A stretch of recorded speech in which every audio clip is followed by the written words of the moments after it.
Hello and welcome to Volusia Magazine. I'm Amber Osman.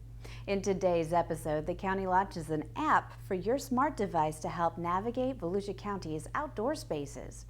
Our feathered friends take center stage at the Marine Science Center for the annual BirdFest. And our Citizens Academy participants complete their 12-week awareness program of county government. In the Business Beat, Joanne Magley visits a new Smyrna Beach business that's flying high. In Solutions for Your Life, we preview the 34th annual Volusia County Farm Tour. And finally, joining Community Information Director Dave Byron in the studio is Jeff Bumb with Volusia County Veteran Services. Those segments, news, and more coming right up on Volusia Magazine. Stay tuned.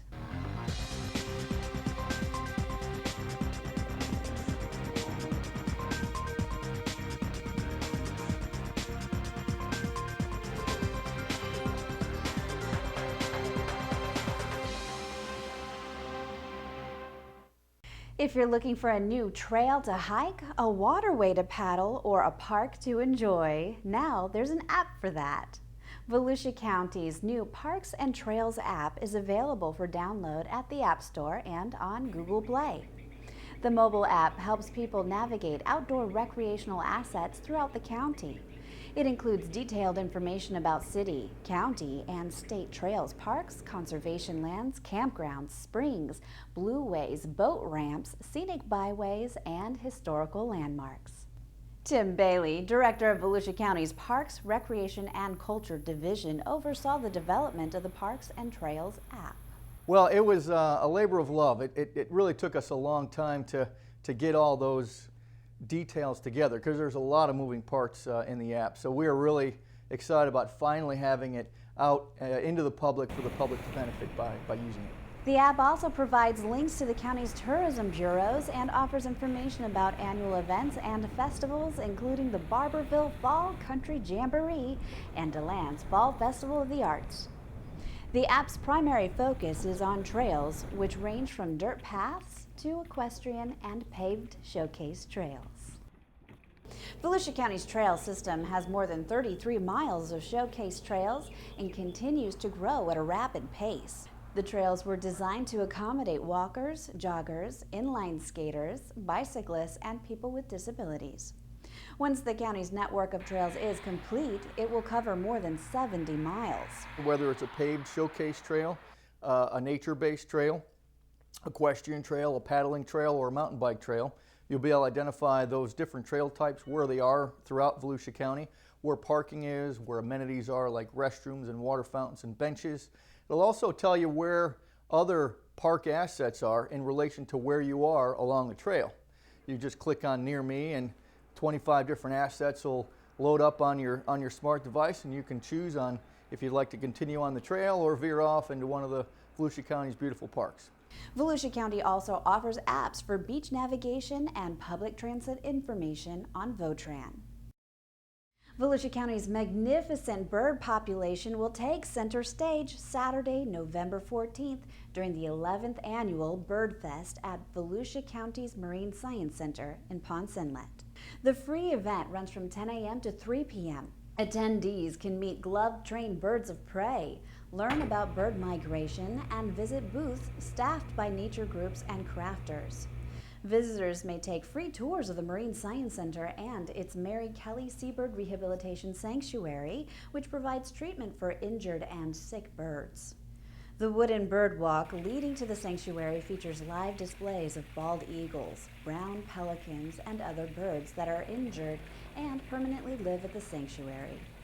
So we get a huge range of injured birds that come in from all over our region, and of course there's nothing better than to see the animals get to be released. The highly popular annual event will culminate with the release of rehabilitated birds at 3 p.m. at Lighthouse Point Park, a short walk from the Marine Science Center. In past years, crowds have lined the beach and cheered when large birds, such as the brown pelican, were released. What better time than the Marine Science Center's Bird Festival? And our Wings on the Wind Bird Fest has been an annual event for about the last 10 years. it's an opportunity for the Marine Science Center to really showcase the programming that we do with birds like our glove-trained raptors, but it's also a time to really celebrate the work that we do with the rehabilitation of injured birds. The Seabird Rehabilitation Sanctuary has received 11,000 birds since it opened in 2004. The goal for all animals that come to the Marine Science Center is to be rehabilitated and eventually released back into the wild. BirdFest is sponsored by the Friends of the Marine Science Center with support from several sponsors.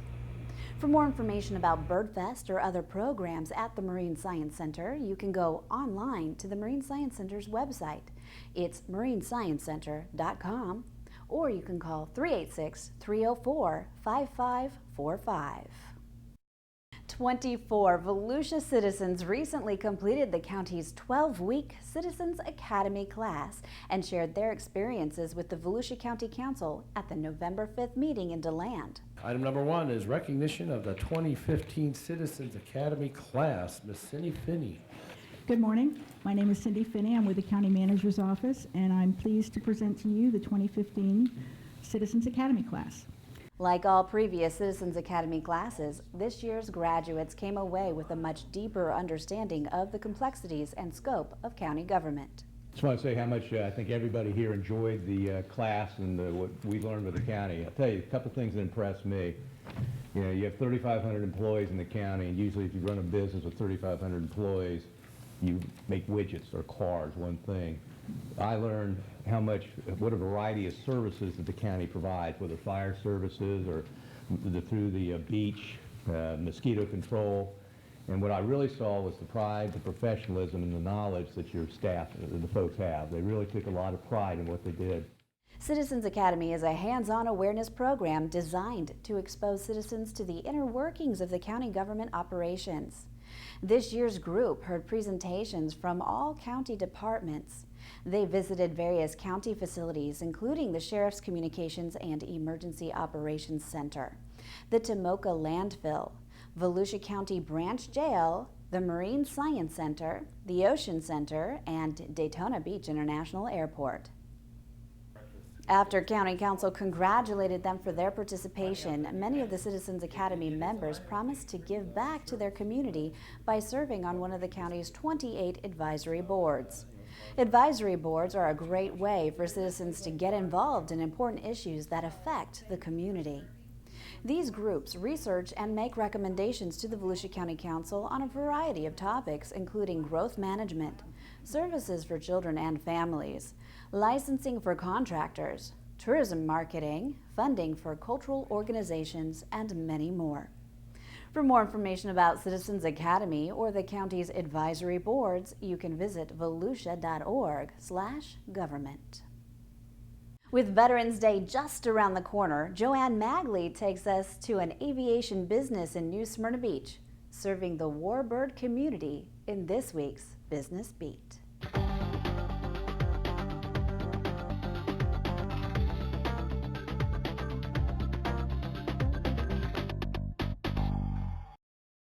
You'd expect to find aviation businesses inside the Airport Industrial Park in New Smyrna Beach, but American Aero Services is very niche, specializing in vintage aircraft restoration.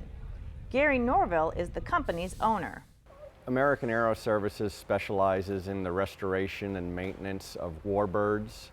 A warbird is an ex-military aircraft, whether it be our focus is World War II through Korea, vintage aircraft.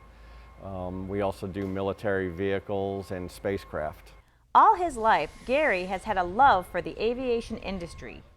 Once they mastered this aircraft or soloed it and got time in it, they would go to something like a North American P-51 or... He attended Spartan School of Aeronautics in Tulsa, Oklahoma, then came to Florida and worked at American Aero Services for 22 years before taking over the business. It's like anybody that you'd ask in aviation, they probably started building models and RC aircraft, and then the enthusiasm and the love for it went to bigger and better things. But it's just, warbirds are cool. I mean, it's especially World War II, it's a significant part of our history. Gave us the greatest generation. And there's just the technology that came out in a short period of time, and the growth of aviation is amazing. So it's a very interesting era. Veterans are among the 18 full-time employees, ranging from power plant mechanics to electricians to sheet metal workers. And some of Norwell's new hires include Embry-Riddle graduates. And we have some World War II veterans that when the airplanes come in, they want to give tours of the airplanes and stand out front all day long in the sun waiting for people to come up and so they can tell their stories. So it's very interesting. After going through annual maintenance, this 1948 Skyraider is headed to Massachusetts so a Korean War veteran can take one more flight. Thomas Hudner received the Medal of Honor for his actions trying to save the life of his wingman during the Battle of the Chosin Reservoir. Unlike annual maintenance, Norvell says an average restoration can take 4 to 5 years to complete and cost anywhere from $60,000 for something basic up into the millions. It really depends on the condition of the aircraft and what aircraft it is. Some are extremely rare, and of course the value would go up on just the value of the project, let alone what you're going to put into it. And while Norvell loves being surrounded by the warbirds, he says it's not the best part of his job. What I like best are my employees, because without them it's not going to happen. It's not going to happen with Gary Norville. It's the 18 people that I've surrounded myself with, and I feel I've found the best that can be found, and without them it wouldn't happen. That's the best part. Second best part, but we've got a really great customer base. You know, all these projects and aircraft, if it wasn't for them, it wouldn't happen. And then it's the veterans. The veterans are just amazing. Through the 20 plus years that I've been doing this, the veterans that I've met, the stories, the ones that have passed away, it was just amazing. For the Business Beat, I'm Joanne Magley. Today on Solutions for Your Life, University of Florida Extension agent Sharon Gamble talks with Steve Crump, owner of the Volusia Family Farm, about the upcoming Volusia County Farm Tour scheduled for November 20th.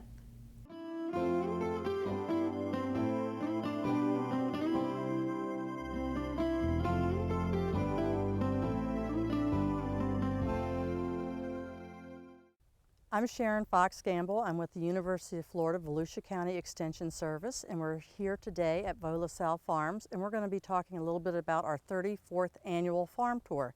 With me is Steve Crump, owner-proprietor of Volusia, and he's going to tell us a little bit about his operation and his experiences on the farm tour. Steve? Thank you, Sharon. Hey, this is going to be our 34th year on the farm tour for Volusia Farms, and we're always looking forward to this opportunity to showcase our operation and see the operations of everybody else in Volusia County. This is the once-in-the-year chance for you to go behind the scenes and see what we do on our farm in everything, vegetables, citrus, and you'll also see everything, cattle and everything else in this. Okay, one of the things we're going to do this year, we're going to go to EFG Orchids, which is a very large orchid house. We're also going to go to Select Growers. We're going to go to Shelley's Bonsai, which is new this year, and it's a very unique opportunity to get into this place and see what we've got going on there. We have Tiger Bay Forest is going to be on. We're going to have Tropical Blossom Honey Company, which is also maybe the second longest running stop on the farm tour besides Volusia. We're going to have Tomazin Family Farm, where they raise vegetables there and put it directly into restaurants for that farm to family. And you do that here, don't you? Yeah, we sell both to the restaurants and we do U-Pick, so people come out and pick their own fruit and vegetables here. And we're also going to go to an alpaca place, and you can learn about raising alpacas. And we're going to go to the Full Moon Nursery operation. And again, we'll finish that side of the tour up again with a stop at the Tiger Bay State Forest Preserve. So that's kind of what our lineup is for this year. And it's a self-guided tour, and people always say, well, I can't make all the stops, and quite frankly we do that on purpose because many of these operations are not set up to handle the traffic, so we try to overlap stops intentionally and have an east side tour and a west side tour so we can control the crowds and have a safe opportunity to have people come out and see these operations. Steve, tell me a little bit about what you got going here. You've got, these are strawberries that you're growing? Sharon, these are strawberries. They were planted last week. We are right now, just now getting them watered in, and we'll have ripe strawberries for you pick in January. But we've also got tomatoes and peppers, lettuce, cabbage. There's about 17 different vegetables we sell here for you pick.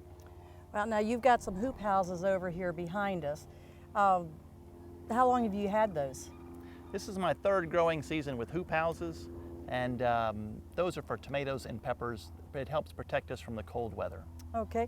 Well, I've heard some issues arising about trying to get things to pollinate in these hoop houses. Can you explain that a little bit? Do the bees go in there and do the pollination, or do you have to hand pollinate? The bees don't like it underneath the plastic. They can't see the sun, so they don't fly well. We have to hand pollinate. If the wind isn't blowing hard enough, we'll have to go through and actually vibrate the plants to get the pollen to move within the flower. We look forward to seeing you on November 20th at our 34th annual farm tour.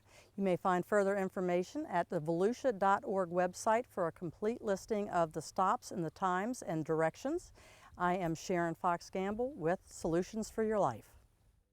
It's time to head into the studio with the Director of Community Information, Dave Byron, with his guest, Jeff Bumb, with Volusia County Veteran Services. Thanks, Amber, and hi, everyone. With approximately 75,000 U.S. military veterans living right here in Volusia County, the wants and needs of our veterans are a major priority for Volusia County government. With Veterans Day right around the corner, we thought this would be a good time to find out what's on the minds of our veterans these days. Our guest in the studio is the Volusia County Veteran Services Director, Jeff Bumb. Jeff, how you doing? I'm well. Thanks for having me, Dave. Absolutely. And again, congratulations to you for two things. Number one, 20 years of military service in the Army, so Army strong. Thank you. And second of all, you know, in the last year, you've been appointed as the Director of the Veteran Services Division as Mike White retired. So congratulations for that. Thank you. I appreciate that opportunity. You know, I said at the opening that there are approximately 75,000 U.S. military veterans living in Volusia County. Is that a pretty good number? That's about accurate, Dave. Actually, that's fairly accurate as far as the VA is concerned. They think it's a little less. But the census data says that we have about that. Yeah, I was going to ask you that because we've talked in previous conversations about the fact that we have an estimated number of veterans living in Volusia County, and yet the VA has a different number and a lower number, and we've talked about that disparity. What do you think the reason for that is? Well, the VA says that we have about 55,000 veterans here in Volusia County. And the reason is they don't take into account the reservists, guardsmen, and active duty that live here. Also, they are only reporting what reports to them. You can't know what you don't know. Therefore, if a veteran has not approached the VA, then the VA doesn't know that they exist here. And so when we extrapolate that number out just a bit, we come up with the 75,000. Well, Jeff, if a veteran, let's say, is a native of New York, let's say, and let's say they retire and move to Volusia County, are they counted as a Florida veteran or a New York veteran? They're counted as a Florida veteran, but that won't be shown in the census until it comes around. I got it. Okay, well, you know, when you stop to think about it, with 75,000 U.S. military veterans living right here in Volusia County, many of them receiving benefits, transfer payments, retirement, pension, that sort of thing. That's a big number, and it's probably a pretty big impact on the local economy. It's about $233 million, Dave. That's the amount of money that we've gotten out of the VA system in the last 12 months for pension and compensation. It's been well publicized that the VA on a national level has had some problems. You know, they were well publicized, you know, veterans that apparently weren't getting medical care and records that perhaps weren't as accurate as they should have been, whatever. And I know the VA has said, at least from Washington, D.C., they recognize they've had problems and they've admitted some problems and that sort of thing.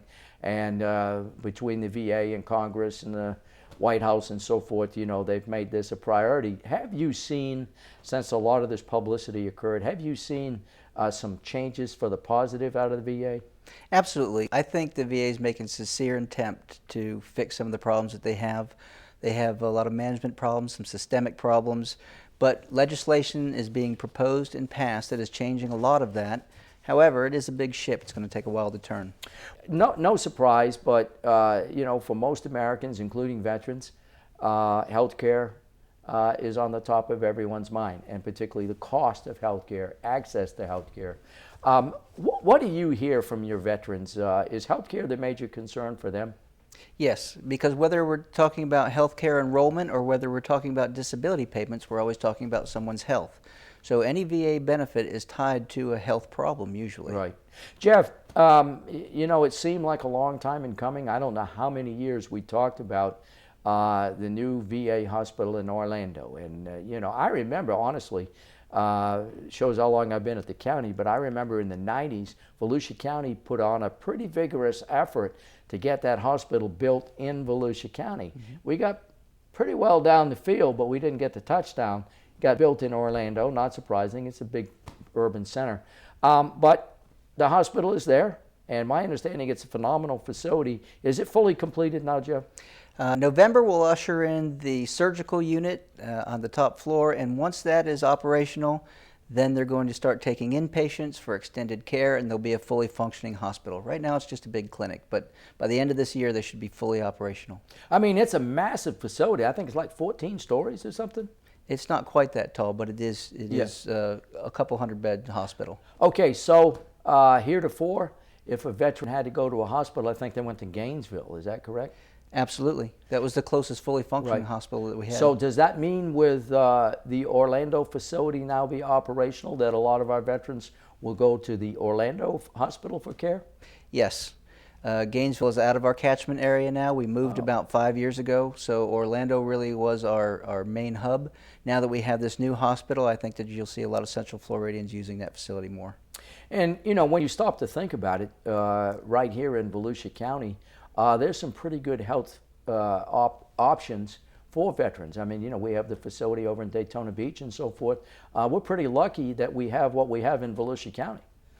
We have 9 VA facilities in total in the county, 2 of which are the Daytona Beach outpatient clinic and the one in Orange City as well. The Orange City clinic is scheduled to be expanded and moved in the next 12 months, and over the next 24 months, Daytona is going to expand and move as well. When they come into your offices and so forth and talk about health needs and that sort of thing, is it the cost of health care or is it access to health care that they're most concerned about, or both? It's a little of both. They go hand in hand, Dave. VA health care is available to all honorably discharged veterans who are either have a service-connected disability or fall under a certain means test. One of the great things about Volusia County Veteran Services is we can usually make people eligible who do not think that they are. Jeff, you know, it seems like after every conflict, there are new war-related illnesses and problems that the in-combat veterans experience. And we've been at the Middle East now, I guess, for 12 years or something, Iraq and Afghanistan, and you got a lot of those veterans coming back now. They're younger. Are they experiencing a new type of medical concerns, or are they pretty much the way they were from Vietnam to Korea to World War II to World War I or whatever? There's always some common injuries that are happening in combat. However, it always seems to stem from the environment that you're fighting in. Yeah. And there are 3 presumptives of Gulf War service. They are chronic fatigue syndrome, fibromyalgia, and a cluster of gastrointestinal disorders that all have manifested themselves in the group that has served in the Southwest Asia theater for the last 10 years. What exactly is chronic fatigue syndrome? Chronic fatigue syndrome is just a general malaise. You have no energy. They don't really know what causes it, and therefore there's no definite treatment for it either. Mm-hmm. You know, Jeff, sort of related to this is a relatively new development in Volusia County called the Veterans Court. We do know that some of our veterans get into trouble legally and they end up in the court system and so forth, and this new trend in the judicial process is sort of kind of treated these veterans maybe a little bit differently. Give us a quick update on Veterans Court. The Veterans Court was created not to give the veteran a break so much, but to allow them to utilize VA facilities in the treatment of some of their conditions that may have caused them to break the law, or it's also meant to unburden the Volusia County judicial system a little bit, so that they don't have to utilize counseling and supervision and urinalysis and those types of services, that it can actually be done by the VA. And I would think a lot, you know, along the lines of that post-traumatic distress disorder, commonly you see veterans that perhaps fall into substance abuse issues, depression issues, that sort of thing. I mean, it's a cycle of behavior that sometimes can have a real negative impact. It is, and one of the nice things about the Veterans Court is they take that into consideration. That's what I mean. And the Department of Defense has also taken that into consideration as well. For those people who are discharged under other than the best circumstances, they're taking another look at those discharges and considering upgrading them based on those circumstances. Well, Volusia County, as I said at the beginning, has placed a very high priority on our veterans. They're very important to the county government operation. You had the Veteran Services Division. For people out there that may be new, maybe don't know the services that you provide, give us a quick update on what you do to help veterans. Our main focus is to get people compensation and pension money for the injuries that happen to them in service, healthcare enrollment, education, home loans, anything military related. We can do everything from getting records all the way to burial services. But you don't pay those claims. You file the claims, and then you go to bat for the veterans with those big red scissors you have to cut that red tape. Or sometimes it takes a little bit of shoulder to the wheel to shoulder those claims through. We are employing specialized knowledge, and what that Special really ops. what that really means is we are not the VA. We are our citizens advocates to the VA to help them get through that bureaucracy. And oftentimes you can get what you call retroactive or retro claims that can amount to a pretty substantial amount of money. I think you had one claim at one point was approaching $750,000. That's correct. Well, Jeff, where are your offices? What are your hours? How do people get more information? The best way is to come visit us, and we have 4 offices, one in Daytona, DeLand, Orange City, and New Smyrna. At each of the county administration buildings. Our offices are open from 8 to 5. We work both walk-ins and appointments. And Jeff, I think I've heard you say, and correct me if you disagree, but any veteran should get into the system. Absolutely, because as I said earlier, you can't know what you don't know. Right. Come visit us, let us look at your situation. Maybe we can offer you something that you're entitled to. Well, Jeff, I want to thank you very much for sharing the information. Obviously, Veterans Day right around the corner, and I think it's an opportunity for all of us to stop and think about what this country would be without our veterans. So again, congratulations for your service, and have a happy Veterans Day. Thanks for having me, Dave. And with that, we'll go back to you, Amber. Our guest today has been Jeff Bumb. He's the director of the county's Veteran Services Division. Thanks, Dave, and thank you for watching Volusia Magazine. If you have any questions about the show, you can feel free to give us a call at any of the numbers you see listed here, or you can log on to volusia.org and click on the News tab at the top of the screen to find us. Incidentally, you can find the County Council's meeting calendar there too. In fact, you can use volusia.org to find out about meeting dates, workshops, topics of interest, activities, and how you can become involved. And we hope you won't forget to listen to Volusia Today. That's Volusia County Government's weekly public radio broadcast. Volusia Today airs every Tuesday, Wednesday, and Sunday mornings on the local radio stations you see on your screen. For Volusia Magazine, I'm Amber Osmond. Have a wonderful evening.